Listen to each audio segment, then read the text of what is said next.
Welcome to VLearn. This is session number 2 of Multimedia Computing. In this session, we are going to cover following topics. Firstly, multimedia hardware components, then modem as a communication media or device, then multimedia hardware requirements, and lastly, multimedia software tools. Now, multimedia hardware components. All the physical components of the computer we are using is nothing but an hardware only. Lot of hardware components are required to develop a multimedia project. The equipment required for developing multimedia project will depend on the content of your project as well as your design. Definitely you need a fast computer like जब आपको ऐसी equipments चाहिए जिसके अंदर आप multimedia project को develop कर रहे हैं, जिसके अंदर कोई कंटेंट है, डिज़ाइन है, तो आपको उसके अकॉर्डिंग मेमोरी की नीड भी होती है. Then is your multimedia products depending on the ability of a computer to capture, process, present text, pictures, audio, videos, and many more. That means the hardware requirements for a multimedia are quite specific and demanding. So we'll discuss them. These are some hardware components. First one is your memory and storage devices. Secondly, RAM, that is random access memory. Thirdly, floppy disk and hard disk. Then your input device, and lastly your output device. We'll discuss one by them each of these components. In this we first have memory and storage devices. Memory और storage devices की आपको क्यों need है अगर आप multimedia में work कर रहे हैं, या फिर ये एज अ कंपोनेंट मल्टीमीडिया के अंदर क्यों नेसेसरी है. Like if you add more memory and storage space to your computer, you can always expect more and computing needs. If you want to estimate the memory requirement for a multimedia project, then you must know the multimedia project content and the scope. The RAM is also important. Text, graphics, color images, sound files, animations files, and the programming code required to have all of these together. If you are making multimedia, you will also need to allocate memory for storing and archiving files used during productions, original audio and video clips. इतने सब data को maintain करने के लिए और more over backup store करने के लिए आपको मेमोरी और स्टोरेज डिवाइसेस की नीड होती है. Then is your RAM, that is random access memory.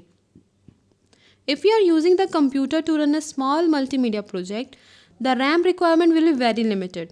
That is, you can always produce a multimedia project on a slower or limited computer or limited memory computer. But on the other hand, if you are trying to keep multiple multimedia applications and files open simultaneously, you will need more memory. Like आप एक time पे सिर्फ particular एक ही project से deal कर रहे हैं जो कि एक स्मॉल प्रोजेक्ट है, तो उसके कंपैरिजन में अगर आप एक ही टाइम पे बहुत सारे प्रोजेक्ट्स के साथ डील कर रहे हैं, बहुत कम मेमोरी लगती है. बट अगर मैं बहुत ज़्यादा प्रोजेक्ट्स एक टाइम पे ओपन करके उनको एग्जीक्यूट कर रही हूँ, तो it takes time and memory as well. For example, a PageMaker is a software which requires at least 8 MB for its working. More the RAM you will use, more will be a response from the system. Faster copying, pasting of large graphics, audio and video files are possible because of the large RAM.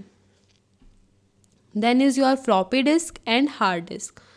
Large and adequate storage space required for any multimedia application can always be provided by using the large capacity hard disk, removable cartridge and optical media. Removable media like your hard disk, cartridge are easy to handle and all this fit in a small cover. Normally जब हम use करते हैं storage media के लिए, हम prefer करते हैं अपनी सेकेंडरी स्टोरेज डिवाइसेस को, क्योंकि उससे हम अपने डाटा को एक जगह से दूसरी जगह ट्रैवल करवा सकते हैं. मींस वो हमारे डाटा को बहुत ज़्यादा पोर्टेबल बनाता है. तो उस केस में हम फ्लॉपी डिस्क और हार्ड डिस्क के ऊपर रिलाई करते हैं, क्योंकि ये बहुत सारे मास स्टोरेज डिवाइसेस को स्टोर करता है, but in a binary data, that is the data that can be easily understood by your computer. Hard disk is nothing, it just contain more information than your floppy disk. दोनों ही आपकी secondary storage है, but depend करता है कि आपको उस time पे कितने स्टोरेज स्पेस की नीड है। ज़्यादा स्टोरेज स्पेस की नीड होगी तो आप हार्ड डिस्क यूज़ करेंगे, और अगर आपको कम की नीड है तो आप फ्लॉपी डिस्क को भी यूज़ कर सकते हैं। फ्लॉपी डिस्क नॉर्मली जो इस टाइम पे अवेलेबल है that is about 3.5 inch floppy disk. Then is your input device. In input device, you have a lot of or a number of list devices. One is your keyboards, mouse, graphic tablets, scanners, digital cameras, touch screens, analog audio input from microphones, and audio players. These all are input devices which are necessary if you are dealing with your multimedia project. Keyboards का use इसलिए क्योंकि आपको text enter करना होगा। Mouse के use से आप different graphics को यूज़ कर सकते हैं, आप GUI से इंटरेक्ट कर सकते हैं बहुत ईजीली अगर आपके पास माउस है। ट्रैक बॉल का यूज़ होता है कि जस्ट हम नॉर्मली ट्रैक बॉल भी एक काइंड का आपका माउस ही है, जस्ट डिफरेंस ये है कि जो बॉल माउस में नीचे होती है वो ट्रैक बॉल में ऊपर आ जाती है और आप उसे फिंगर से रेगुलेट करते हैं। Then comes is your graphical tablets. It is just a flat surface input device that is attached to your computer in the same way as your mouse or trackball. A special pen is used against the pressure sensitive surfaces for the tablet to move the cursor. और जैसे जैसे आप उस pen को move करके कुछ भी काम करते हैं वो नॉर्मली आपकी स्क्रीन के ऊपर इनपुट हो जाता है। ऐसे ही आपका स्कैनर होता है, स्कैनर में आप कोई भी डॉक्यूमेंट को स्कैन करके आप उसकी सॉफ्ट कॉपी अवेलेबल करा सकते हैं अपने सिस्टम के ऊपर। ऐसे जितने भी ये इनपुट डिवाइसेस हैं उन सब का काम होता है किसी ना किसी वे में आपको इनपुट प्रोवाइड करना। और मल्टीमीडिया में इनपुट किसी भी फॉर्म का हो सकता है, like it can be your text, it can be your graphics, it can be your audio as well as video. And for audio and video we can use our microphones and audio players, and with digital camera we also capture videos and can be used them as your multimedia applications in some project. Then comes the output device. Like input device, we also need a list of output devices because input से तो हमने अपना input computer को provide कर दिया, पर ultimately हमारा interest उससे आउटपुट लेने में है जो कि हमें इन डिवाइसेस के थ्रू ही प्रोवाइड हो सकता है। Like high resolution monitors. High resolution इसलिए क्योंकि आप ग्राफिक्स वीडियोस में डील कर रहे हैं और इमेजेस जितने हाई रेजोल्यूशन का मॉनिटर होगा उतनी अच्छी आप अपने ग्राफिक्स को उसमें व्यू कर सकते हैं। There must be specialised projection devices to replace or supplement a computer monitor. Computer monitor की जगह आप एक स्पेशलाइज प्रोजेक्शन डिवाइस भी यूज़ कर सकते हैं जिनका जस्ट काम होगा आपको उनको व्यू करवाना। For audio output you can use your speakers, such as you can also use your amplifiers and tape drive devices. And for video, to monitor or TV. Modem is also used to output to your web or also to for your intranet also. Then modem as a communication device. How you can use modem as your communication device? Modem can be connected to the computer externally as well as internally. Externally जब हम modem को connect करते हैं वो हम connect करते हैं serial port के थ्रू, और इंटरनली वो एक सेपरेट बोर्ड के जैसा हमारे कंप्यूटर में ऑलरेडी इम्प्लांट होता है। मॉडेम की स्पीड हम मेजर करते हैं बोर्ड में, जो कि होती है मोस्ट इम्पॉर्टेंट। जब हम बाय करते हैं मॉडेम को हम नॉर्मली यही चेक करते हैं कि वो हमें कितनी स्पीड प्रोवाइड करने वाला है। Like multimedia files which are to be transferred contain graphic, audio, video which are to be moved with a short span of time, and modem is a one of important device used for communication purpose nowadays. The key for multimedia communication is its bandwidth, and which is the bandwidth means the amount of information that can be transferred across a network of computers with a fixed period of time.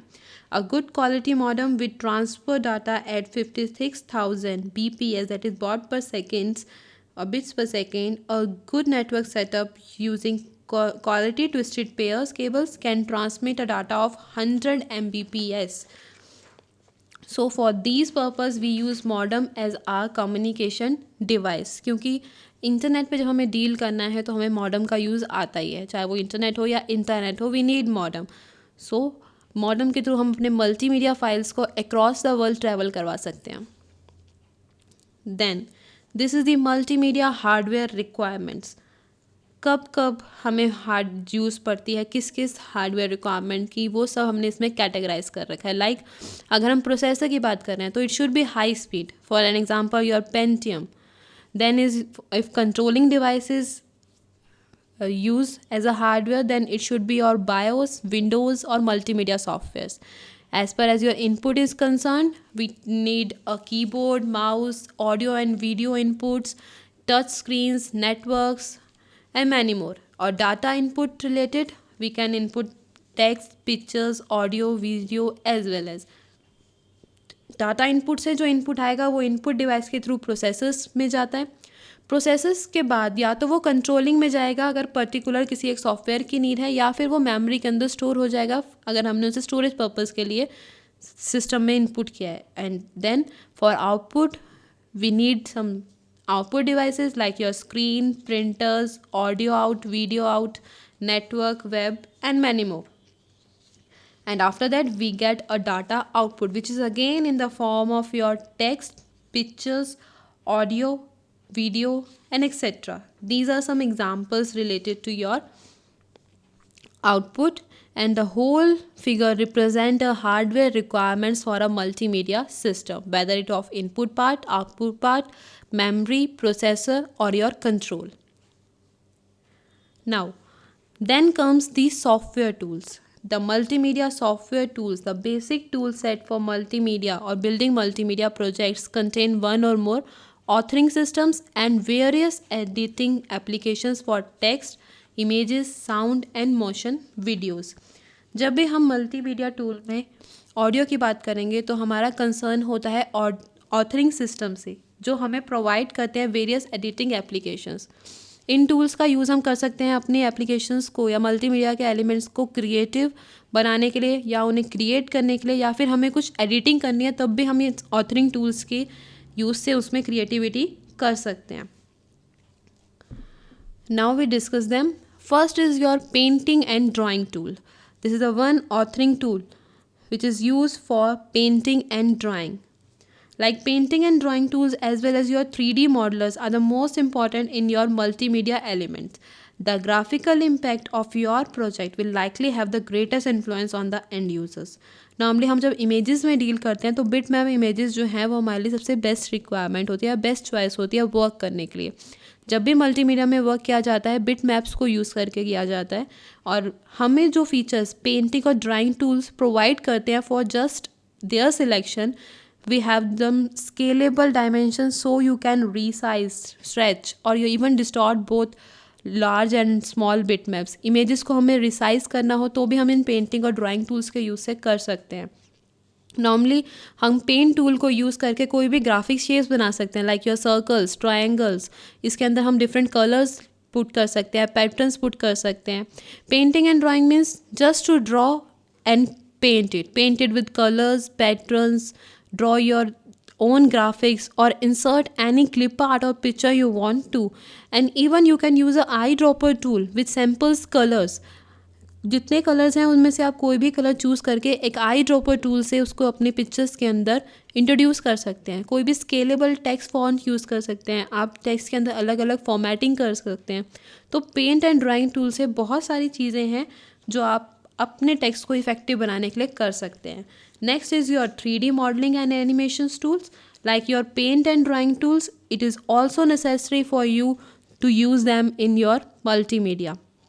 Like there are some features of a good 3D modeling tools, like multiple windows that allow you to view your model in each dimension. आपको एक picture को different view से preview करना है तो उसके लिए आपका 3D मॉडलिंग टूल बहुत ज़्यादा इफेक्टिव है. किसी भी प्रिमिटिव इमेजेस को एक सीन से दूसरे सीन में जाके ड्रैग एंड ड्रॉप करना है, then you can use this. Colour and texture mapping आप बहुत इजीली परफॉर्म कर सकते हैं अपने इन मॉडलिंग टूल से. इसमें आप रियलिस्टिक इफेक्ट्स डाल सकते हैं, लाइक शेडोइंग, फॉग, किसी भी चीज़ को धुंध में दिखाना हो, शेडो दिखानी हो उसकी, उसके अंदर ये 3D मॉडलिंग इफेक्ट्स बहुत ज़्यादा इफेक्टिव होते हैं. Then is image editing tools. Image editing tools का नॉर्मली वर्क होता है जो इमेजेस बनी हुई हैं उन्हें रेक्टिफाई करके, रीटच देके एक अलग अच्छी सी इमेज बनाना. लाइक इमेज बनी हुई है बट हमने उसे एडिट किया है, उसके अंदर और ज़्यादा इम्प्लीमेंटेशन करें जिससे वो और ज़्यादा इफेक्टिव हो के आए. Features are multiple windows which provides multiple views of one image at a single time movement, conversion of major image data types to an industry standard file formats. Then conversion of your major image data type with different formats, good masking features. Masking एक ऐसा tool है, ऐसा effective tool है जिसे आप use कर सकते हैं अपने पिक्चर्स को और भी इफ़ेक्टिव बनाने के लिए. Multiple undue restore features, crop mapping करना, कोई भी पिक्चर्स को रीटच करना है, ब्लर इफेक्ट देना है, शार्पन इफेक्ट देना है, लाइटर, डार्कर और स्मग्ड, कोई भी इफेक्ट आप देना चाहें उससे related image editing tools available होता है आपके ऑथरिंग टूल्स में. Then is your OCR software. Its software is used to turn the bitmap characters to an electronically recognizable ASCII text. In this context, you can use the scanners. Scanners normally जो create करते हैं वो एक bitmap होता है. उसका software उस bitmap को break करके chunks में divide करता है according to whether it contains a text or graphics. And by examining each texture intensity of areas of bitmaps and by detecting edges, वो नॉर्मली हमारे बिटमैप्स को फॉर्म करते हैं. कोई भी टेक्स्ट एरिया हो, चाहे वो इमेज का या जो आपने टेक्स्ट लिखा है, उसको कन्वर्ट किया जाता है स्काई कैरेक्टर्स में. So OCR software is concern with this. Then is your sound editing programs. Sound editing programs का यूज़ होता है कि आप अपने साउंड्स का इफेक्ट कोई भी डालना चाहें उसके अंदर, चाहे आप उसे डिजिटाइज करना चाहें तो भी उससे कर सकते हैं. MDI, हमारे पास दो तरीके की साउंड होती है, एक डिजिटाइज और एक MDI. दोनों साउंड्स के लिए हमारे पास साउंड एडिटिंग टूल्स अवेलेबल हैं. By drawing a representation of sound in fine increments whether a score or a waveform, you can cut, copy, paste and otherwise edit segment also. Sound बिल्कुल आपने record कर रखा है पर आपको उसके अंदर कोई भी चेंजेस करना है, लाइक कहीं से उसे कट करना है, कहीं पे उसे एज इट इज़ कॉपी करना है, रिपीटिशन दिखानी है, तो वो भी आप इन साउंड एडिटिंग प्रोग्राम्स के यूज़ से परफॉर्म कर सकते हैं. सो ये बहुत एसेंशियल है या बहुत इंपॉर्टेंट टूल्स हैं उनके लिए जिन्होंने साउंड्स के अंदर डील करना है. Then for your animations, video and digital movies you also have authoring tools. इसका यूज़ होता है कि जब आपको वीडियोज़ बनानी है, लाइक मेन एडवांटेज होती है इसकी जो लिया है हमने, वो Microsoft video for Windows technology ने लिया है. नॉर्मली इसका वर्क होता है मूवीज़ बनाना वीडियोज़ से, जिसके लिए हमें एक स्पेशल हार्डवेयर चाहिए होता है just to convert this analogue to a digital frame. क्योंकि कंप्यूटर्स में जब हम डील कर रहे हैं तो it is just related to your digital data. Moreover आपके पास बहुत सारे टूल्स हैं like Premiere, Video Shop, Media Studio, और एक टेक्निक होती है जिसे हम बोलते हैं मॉर्फिंग, जिसका जस्ट काम होता है ब्लेंड करना दो स्टिल इमेजेस को just to create a sequence. ऐसा लगे कि एक के बाद एक वो पिक्चर्स एक सीक्वेंस में बिल्ड कर रही है, वो एक अलग अलग पिक्चर नहीं है. उस टेक्निक को हम मॉर्फिंग कहते हैं.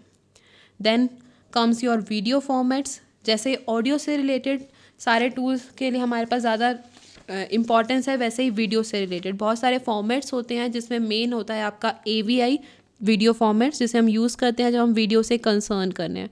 हम जब वीडियो के अंदर वर्क करते हैं तो हम साउंड और वीडियो दोनों को सिंक्रोनाइज करके रखते हैं. लाइक ऐसा नहीं कि वीडियो आगे जा रही है और साउंड बाद में आ रही है. Then Microsoft video for Windows, the AVI audio video interleaved is a Microsoft developed software जिसका यूज़ होता है फुल मोशन इंटरलिव वीडियो और ऑडियो सीक्वेंस को विंडोज़ के अंदर विदाउट एनी स्पेशलाइज्ड हार्डवेयर के थ्रू विजुलाइज करना. और उसके बाद हमारे पास एक एक्सेलरेशन हार्डवेयर भी होता है जिसका हम यूज़ करते हैं अपनी AVI की वीडियो सीक्वेंस को रन करने के लिए with at a speed of 30 frames per second. AVI provides some features like playback from hard disk, playback on computers with a limited memory, quick loading and playing. ये सारे features AVI आपको provide करता है. बहुत जल्दी जल्दी videos को आप देख सकते हैं क्योंकि वो बहुत जल्दी लोड होती हैं. मोरओवर अगर आपकी वो सेकेंडरी डिवाइस में स्टोर है तो वहाँ से भी आप डायरेक्टली प्ले कर सकते हैं. तो these are some features related to your AVI, that is audio video इंटरलिव्ड.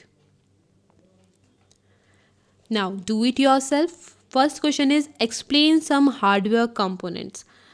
जितने हार्डवेयर कंपोनेंट्स हमने अभी पढ़े हैं उनमें से कुछ हार्डवेयर कंपोनेंट्स आपको अभी एक्सप्लेन करने हैं. It can be your anything, your input, output, processor, your wish. Secondly is explain video formats. Video में कौन कौन से फॉर्मेट्स आप यूज़ कर सकते हैं जब आप डील कर रहे हैं मल्टीमीडिया में. Thank you. Happy learning. V learning.